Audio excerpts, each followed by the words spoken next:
OK, Andrew, thank you for that. Now, should people who pay for sex be prosecuted? At the moment, while there are a number of offences linked to prostitution, it is technically legal to buy sex.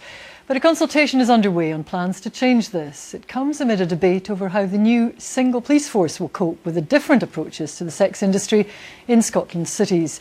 BBC Scotland's investigation team have been taking a look at the issue. Here's Fiona Walker.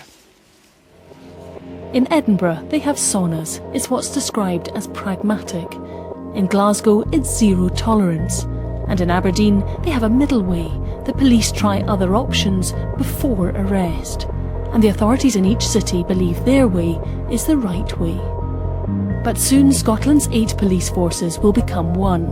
How will it change the way the police in those areas approach prostitution? As we move towards a national force, then we would be looking to develop a strategy which will address prostitution across Scotland. It's not going to be easy, it's going to be a challenge, but with the support of all the forces and with other organisations who work with victims, who are engaged with victims and other groups who are involved in prostitution, then hopefully we can go to tackling the demand. It's pretty evident from a quick look online that there's sex for sale everywhere. It's not so obvious what's legal and what's not.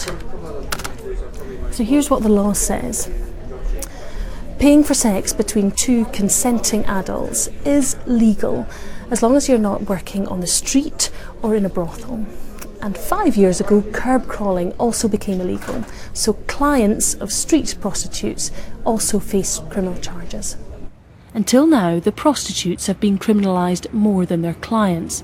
The number of women convicted last year under prostitution offences was 117.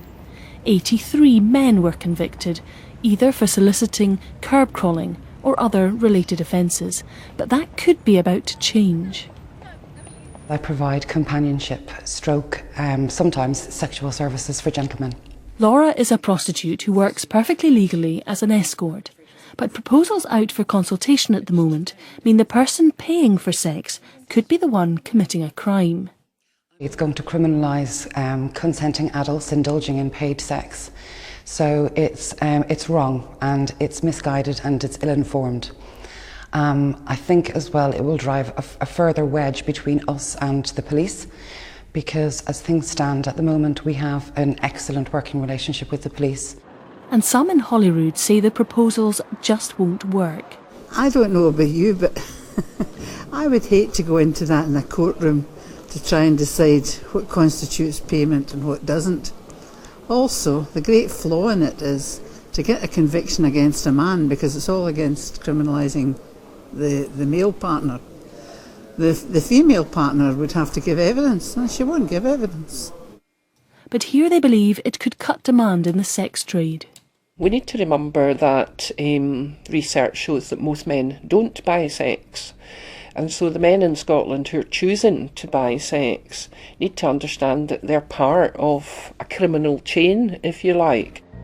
What this debate shows is that with some people taking a moral stance, some a paternalistic one, and others one of tolerance, the so-called oldest profession is still confounding another old profession, politics.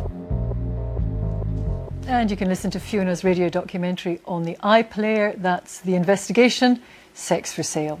Well, I'm joined now by Rhoda Grant, the Scottish Labour MSP who's proposing a change in the law, and the former escort Brooke Magnanti, also known as Belle De Jour, whose blog of her experiences as an escort caused a media stir. Brooke is also patron of ScotPep, a charity which supports sex workers. Rhoda, first of all, how would you respond to the observation that actually this cannot stack up in court because you couldn't prove it? Well, I think you can prove it, and that'll be one of the challenges of drawing up a bill, and one of the outcomes of the consultation process, because obviously I'm asking people how they think loopholes would be created and what kind of definitions would be required. So I think if it was illegal, of course it would be it could stack up in court. And I think, as you said in your earlier piece, there are convictions there already with the law as it stands, so this would be no different. But what about the argument that actually its effect would be to endanger some women working in this trade because it would drive it underground? It wouldn't drive it underground because it would have to remain visible to people who would purchase it. Women involved in prostitution at the moment are in danger. Their life expectancy is lower than women in other walks of life, and indeed they face abuse, assault, rape on a daily basis. So to say that they are not being abused at the moment and somehow criminalising the purchase of sex would mean that they would be abused, it really doesn't make any sense whatsoever to me. Well, Brooke, it is a matter of fact that women working as prostitutes are abused daily, and it is a very dangerous business to be in. There are abuses in absolutely every industry, and in that case, the sex industry is no different from, say, food service, agriculture. There are cases of exploitation in literally every industry. Well, other than that, prostitutes are regularly beaten, they're regularly raped, their mental health is compromised on a daily basis. You have to define regularly. If you're talking about the small percentage of people who are coerced into working as sex workers, that is the case, but the vast majority of sex workers choose to be there, and as long as we have good relationships and feel like, if we're ever in an abusive situation, that we can go to the police, as Laura said in the recording, we need to preserve that link. And I think that's something that, if we were looking at a police force across Scotland, we'd want to look very carefully at what has worked in the Aberdeen model rather than Glasgow's zero tolerance policy. We also have to consider that this law has existed for 10 years in Scotland, and we see how they've proceeded with evidence gathering there. They submit women in prostitution to unwanted genital checks in order to collect evidence for the cases they bring against the men. That's state-sanctioned sexual assault, and it shouldn't happen here. We shouldn't put the safety and well-being of these women behind an ideological argument. Okay.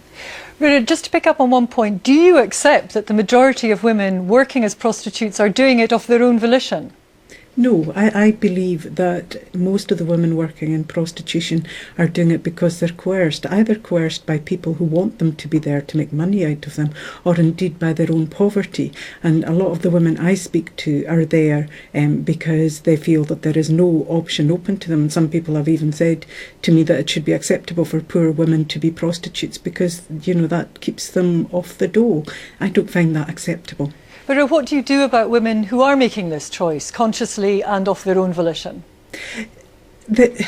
I have some difficulty with making a difference between them, because what they're actually saying is, I'm making this decision consciously of my own volition, and I really don't care about the vast majority of people working as prostitutes who have not that free choice and free will, and they seem to ignore the needs of those people over their own freedom of choice. What do you make of that? The solution there is to try to establish as many links as possible with healthcare, with exiting services for the people that want them, with the police, so that women who are working in prostitution can continue to count on the support of the police. There is nothing in this bill which changes the circumstances by which women enter sex work. We really want to be looking at for women who are entering it because they have a financial need or because they have a drug addiction. Really, what are the base causes? Because if people are being coerced, we want to address that first and leave the sex trade open for people like me who freely chose it. Rhoda? What is leading people into the sex trade is because there's purchasers there, and it becomes a very obvious solution to very difficult problems. If there were no purchasers there, if those purchasers were criminalised, there wouldn't be the demand, and therefore people wouldn't be led into this trade. And I find it very difficult to understand why somebody, knowing of the damage and harm it can do, can say, I need my freedom of choice here. The bottom line is that end demand has not worked in Sweden. UNAIDS came out last month and said that Sweden is putting sex workers in danger, that they're sitting on an STI and HIV time bomb. Now, the day after World AIDS Day, this is something that we really have to keep in mind. We should not be putting women in more danger, and that's what this bill would do. Let me ask you about an element. Sorry, we're almost out of time. I just want to pick up one element about human trafficking. This bill, you know, if it goes through, it will have a very specific potential outcome in terms of stopping human trafficking, influencing human trafficking, monitoring human trafficking. Willing sex workers and their clients are still the best sources that police have for information about trafficking. They are the people who provide the tip-offs. As we saw with Pentameter 1 and Pentameter 2, the police have really not been able to find these masses of trafficked sex workers that other people are claiming. And we need to keep those lines of communication open, not by criminalising the industry. Okay, we're out of time. I'm very sorry. We have to leave it there. Thank you both very much indeed. Thank you.